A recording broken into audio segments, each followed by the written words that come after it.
Folks, do you remember this clip? The clip heard around the world. The clip that will be following Angel Reese for the rest of her career. As long as her games don't sell out, as long as her games don't attract a good number of celebrities, as long as her games don't have any type of viewership motion, for lack of better terms, as long as all those three facts remain the same, this clip is going to follow her forever. Have you ever noticed how the loudest claims often crumble under the simplest questioning? Ask someone to back up their bold assertions with real evidence. Recently, a Chicago Sky reporter questioned Angel Reese about her bold statement from last season. People watch women's basketball because of me too. Her two-word response has since gone viral, but not for the right reasons. I'll reveal that awkward moment shortly. The real story, however, is in the numbers. Is Reese truly the draw, or has she been riding Caitlin Clark's coattails all along? We're about to dive into this amusing case of foot-and-mouth syndrome as a reminder not to make promises you can't keep. If you're Team Clark, comment baby goat over baby giraffe down below. Let's get into it. So long since I've seen this clip, I forgot how arrogant Angel Reese sounded. I forgot how full of herself Angel Reese sounded. I forgot not only how nasty she sounded, the nasty facial expressions coinciding with her answer. You could see it clear as day. It's written on her face. She's disgusted that she's not getting the credit that she deserves. Remember when Angel Reese confidently declared, "People watch women's basketball because of me too"? Well, that bold statement from last season's WNBA just collided with reality in a spectacular way.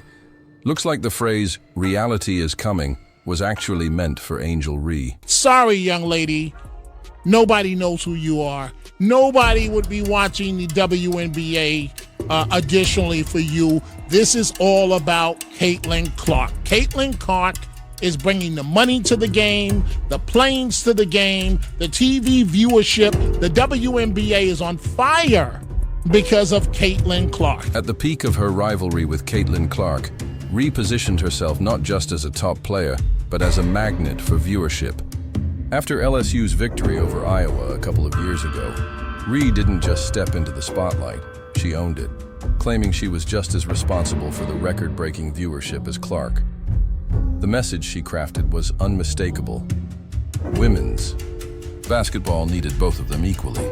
So Angel Reese was asked about this exact statement, and she decided to duck it. Fast forward to a recent Chicago Sky press conference kicking off the 2025 season. A reporter directly asked Reese whether she still stood by her bold claim that people watched women's basketball because of her too. Last year you said the reason people are watching women's basketball isn't just one player, but both of you. A year later, do you still feel that way? Reese's response. Next question. That's it. Two uncomfortable words that echoed through the room. No explanation, no defense, no stats to back up her previous boast. Just a quick dodge. That spoke louder than any answer could have. Now, keep in mind, whoever asked this, and there's people clowning the person that asked this, it was her statement going during the basketball season from last year, and the person's asking for her current feelings on said statement, her own statement. She pulled a next question. She ducked that. She duck goose that right out of existence. This moment wasn't just awkward. It was eye-opening. When faced with her own words, Reese couldn't back them up with real evidence. And honestly, why would she? The numbers paint a completely different picture than the one she tried selling last year. Let's look at the stats.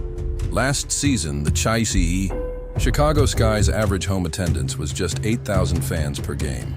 Meanwhile, the Indiana Fever sold out every game at Gainbridge Fieldhouse, packing over 17,000 fans per outing. She talked about sold-out arenas. What arenas are selling out that Caitlin Clark isn't playing in? I need to know. I need to know. Well, the Las Vegas Aces. No, the Las Vegas Aces sell out their season tickets. Tell me somebody who's selling out every damn place they go that's not named Caitlin Clark. Tell me somebody who's attracting celebrities, numerous celebrities everywhere they go, not named Caitlin. Fast forward to this year, and let's look at Reese's preseason homecoming game at LSU, the place where she won a championship and made her name. You'd expect massive support, right? Instead, just 6,000 fans showed up at the Pete Maravich Assembly Center, an arena that holds over 13,000. Not even half full for the return of their champion. That's hardly a glowing endorsement of her star power. Her statements from last year, that's from a circus. That was a clown show statement to have made about watching for us and blah, blah, blah, blah, blah. It gets worse when you look at her other preseason games. The Chicago Sky's home game against the Minnesota Lynx drew just 4,600 fans. Think about that. Her own WNBA home court couldn't even fill 5,000 seats. Another game against the Lynx, this time in Minnesota, managed only 7,600 fans. And let's be real, most were there to see the home team. These aren't the numbers of someone leading a basketball revolution.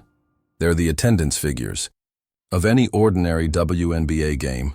Angel Reese's mom taking to X to tweet this after all of the hullabaloo about Caitlin Clark and the high ratings. She says, that certain fan base looking in the stands celebrating attendance, while others are looking up in the rafters celebrating championship banners. We ain't the same. Different year, same haters. Have a great day. Well, all right. It is a different year, and it is the same haters, but I think you're calling yourself out, Mama Reese. The pattern couldn't be clearer. Game after game, the stands tell a story that Reese seems unwilling to face. After the underwhelming turnout at the LSU game, Reese's mother tried to do some damage control on social media, posting a defense of her daughter's star power. Angel Reese voluntarily went on a, quote, they're watching for me too, and I want y'all to realize that rant, because she wanted that attention. She created the drama, asking her about her comment as we enter a new season is perfectly normal and not stirring things up. Absolutely. The defensive tone says it all. When you can't win with facts, attack the people pointing them out. That next question moment wasn't just Reed dodging an uncomfortable reporter. It was her avoiding a direct confrontation with the uncomfortable truth about her actual impact on attendance. She made a claim she can't substantiate, and now the receipts are coming due. The numbers don't need spin or interpretation. They speak for themselves, showing that something doesn't add up. And trust me, these attendance figures are about to look even worse when we compare them to what's happening with Caitlin Clark and the Indiana Fever. The truth is, talking about being a draw and actually being one are two entirely different things. It's Caitlin Clark mania, and here we go again. 1.3 million people tuned in on Sunday afternoon to see Caitlin Clark return to Iowa as a professional and start raining in three-pointers from ridiculous distances. By saying next question, Ree clearly avoids taking responsibility for her own words.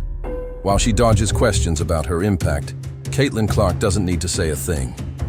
The numbers tell a story so clear it's almost embarrassing for anyone who tries to compare themselves to her. What about viewership? Tell me everybody who's getting consistently over 1 million views on their basketball games, not named Caitlin. Oh, okay. And then Angel Reese goes into, I'll be happy to play the villain role. I'll be happy to play the villain, but don't be mean to me. Don't be mean to me. But I'll be happy to play the villain role. Remember Clark's homecoming game at Carver Hawkeye Arena? The entire 15,000-seat venue sold out in just 45 minutes, faster than it takes to watch a single quarter of basketball. People weren't just buying tickets, they were racing to get them like their lives depended on it. And who could blame them? This wasn't just another game. It was a phenomenon. Angel Reese, why are we next question? This guy set you up perfectly to give an answer of you being full of yourself. Oh, I'm so glad you asked that. They are only watching because of me too. They only know that other girl because of me too. They only go to her games instead of my games because of me too. They only watch all of her games instead of watching all of my games because of me too. She's the #1 jersey seller in the WNBA. Why? Because of me too. That's why. Time Magazine Sports, because of me. Everything Caitlin Clark has is because of me. Angel, you could have done that. Reese camp might argue her fan base is limited to Iowa and Indiana, but the numbers tell a different story. In 2024, Clark's jersey became the second best-selling basketball jersey, only behind the legendary Steph Curry, while Reese didn't even make the top 10. Clark is the only WNBA player on that list. Think about that. Caitlin is outselling NBA veterans with multiple championships, including LeBron James. Analysts say she's on track to claim the second spot in all-time WNBA jersey sales during her sophomore season. These aren't just good numbers, they're history-making. Numbers, interview 13. Want to see the contrast get even clearer? Take a look at ticket prices for preseason games. Yes, preseason games featuring Clark, which average over $600 per ticket. That's not a typo. More than $600 just to watch exhibition basketball. Those numbers would make some NBA teams jealous. In fact, that average is the highest ever recorded for any basketball game at any level, including men's and women's college games. Clark didn't just break records, she shattered them. I saw this thread on Twitter. I was shocked by it. I was pleasantly shocked and surprised. I thought it was so cool and so savage. The impact goes far beyond just filling arenas. Teams scheduled to face the Fever are actually moving their home games to larger NBA venues to meet the demand. This has never happened for Reese or any other player in league history. Then there's the merchandise boom. The Indiana Fever launched their Now You Know campaign focused on Clark, and sales are soaring across all product categories. They even released a tour-style t-shirt that reads, "Every game is a home game," highlighting how Clark draws crowds wherever she plays. The campaign leaves no doubt about what's happening. The Fever have become a must-watch franchise, and everyone knows exactly why. Of course, we have the Indiana Fever being that premier team in the WNBA. They are the team that has the most fans. Like they said, every away game turns into a home game. Like, they know that they have that fan. Perhaps the most telling proof of all, the Fever will have 41 out of 44 games nationally televised this season. That's 93% of their schedule. For comparison, this surpasses even the Los Angeles Lakers, who had 39 games on national TV. When a WNBA team gets more national exposure than one of the NBA's flagship franchises, something extraordinary is happening. This unprecedented coverage isn't because TV executives are Clark fans. It's because viewers tune in when she plays. Networks follow money, and money follows viewership. It's that simple. The WNBA knows it too, which is why their latest commercial heavily features Clark. They're doubling down on what works. Here we have today, basically clapping back at all of that and proving that they know that they are the moment, they are the Showtime team, they are the biggest team currently in the WNBA. This kind of stuff is not only good for the Indiana Fever, it's good for the entire WNBA. The story told by attendance numbers, merchandise sales, and TV coverage confirms one undeniable fact. Caitlin Clark is the driving force behind the WNBA's current surge in popularity. She's not just a great player, she's transforming the economics of an entire professional sports league. The contrast couldn't be clearer. One player makes bold claims about her impact, but hides when asked for proof. The other quietly changes the league with measurable, undeniable results. One avoids questions, while the other answers critics with sold-out arenas and record-breaking numbers. This isn't about opinions anymore. It's not about who you like or who plays better. It's about cold, hard facts. And those facts show exactly who's truly moving women's basketball forward. I think anytime you play with the GOAT of our team, or the GOAT of our game, you're going to learn a lot. You have to be ready for the ball, head on a swivel at all times. And the way that she throws the ball is a lot how DT threw it. I think this is just the younger version of her, so she has a little bit more energy, a little bit more spunk. I miss DT in her prime, but it doesn't mean she wasn't great when I played with her. But honestly, at the end of the day, everybody can shoot, right? If you're cutting and you're open, you're going to get the ball. And so you just have to be ready for that. And I'm excited for that. And I think you'll see 1 through 5 is interchangeable. And so you'll see the 5 bring the ball down. So it's going to be a little different for other teams to play defense against us as well. Today, the Indiana Fever are clearly clapping back at all the doubters, proving they know they are the moment. They are the Showtime team, the biggest team currently in the WNBA. This isn't just good for the Fever, it's great for the entire league. The Fever didn't just draft Caitlin Clark last year and hope for the best. They built a whole organizational strategy around her, showing they understand a fundamental truth. Star power needs real commitment, both on and off the court. Meanwhile, the Chicago Sky seem uncertain about Angel Reese's role. Is she the future? Just another player, a marketing asset, or the class clown? Indiana, on the other hand, has gone all in with a clear win-now mindset. They've surrounded Clark with veteran talent like Sophie Cunningham, Dana Bonner, and Natasha Howard. These aren't random additions. They're strategic moves to create an environment where Clark can thrive right away.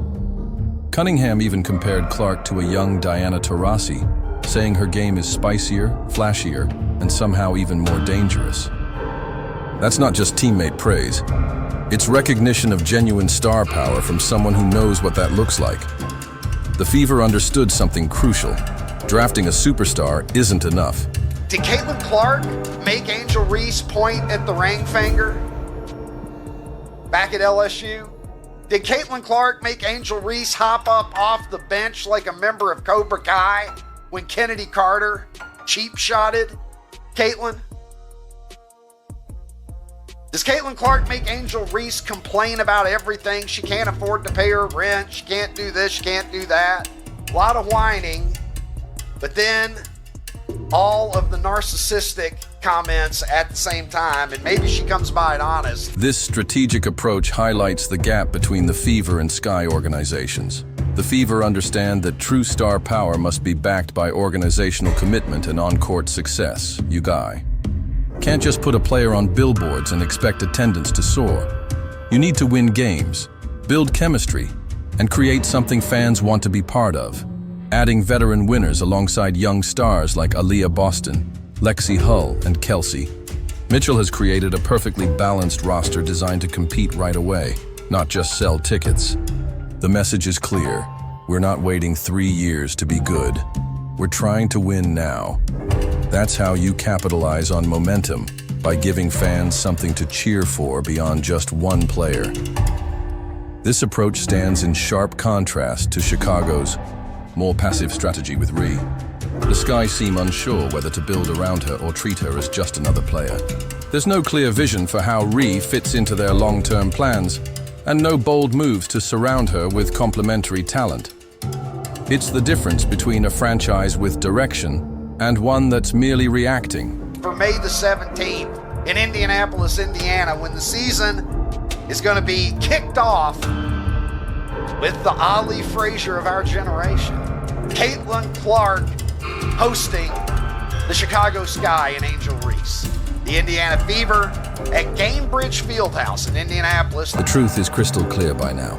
While Angel Reese dodges questions about her impact, Caitlin Clark is literally transforming women's basketball, backed by cold, hard numbers. You can't argue with sold-out arenas, record-breaking jersey sales, and unprecedented TV coverage. The 2025 season will tell the full story. Clark's Fever will dominate national television while playing in packed NBA arenas. Meanwhile, Ree faces the impossible task of justifying those bold claims with actual results. This teaches us something important about sports and life. Some people talk about greatness, others quietly achieve it, letting their impact speak for itself. If you're Team Clark, comment Baby Goat over Baby Giraffe down below. Like, subscribe, and turn on all notifications so you never miss out. Click the video on the screen and we'll see you in the next one.